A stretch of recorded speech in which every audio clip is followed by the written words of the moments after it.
Ia să-mi spuneți fiecare în parte ce a câștigat, cine, unde pleacă. 1200 de euro și o să plec acasă după. Și tu? 2600 de euro și excursie în Dominicană. Oana, cu cine te duci în Republica Dominicană? Păi m-am hotărât, o să vrei cu dezbrăcatul.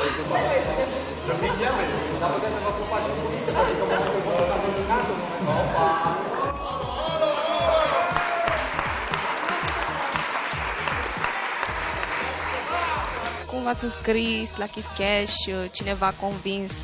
Cineva forțat? Nu m-a forțat nimeni, a fost o noapte albă și pe la ora 3:30 am făcut înscrierea. Chestia mai mult. Mie mi-a sugerat prietenul meu, mă înscrisesem cu 2 zile înainte să fiu sunată.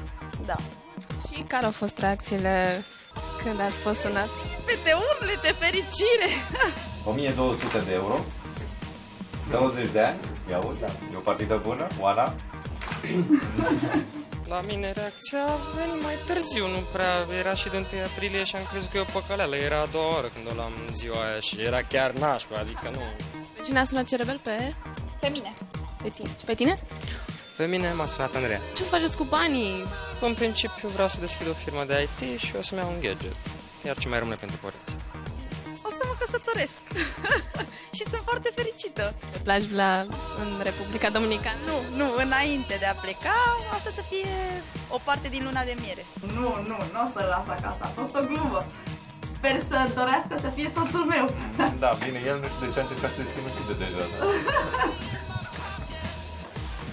Da, chiar. Iubi, vrei să fii soțul meu?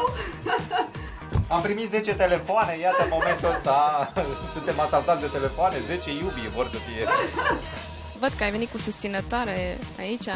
Nu te-au pus să le dai de băut? Bineînțeles, o să urmeze și asta, normal. Să facem un chef.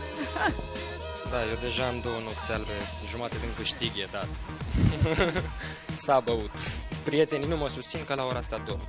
Chiar dacă 1 aprilie nu e păcăleală, e pe bună, așa că mai bine vă băgați, n-aveți ce să pierdeți.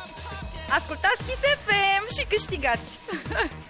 Salut! Numele meu este Mina Florin Alexandru, sunt din Turnul Măgurele și am câștigat la Kiss Cash 1200 de euro. Dacă vrei să câștigi și tu, înscrie-te și ascultă Radio Kiss FM. Succes! Bună ziua, mă numesc Teleoana, am 24 de ani și sunt din județul Ilfov. Am jucat la Kiss Cash și am câștigat o excursie în Republica Dominicană și 2600 de euro. Dacă vrei să câștigi, înscrie-te și tu și ascultă Kiss FM. Succes!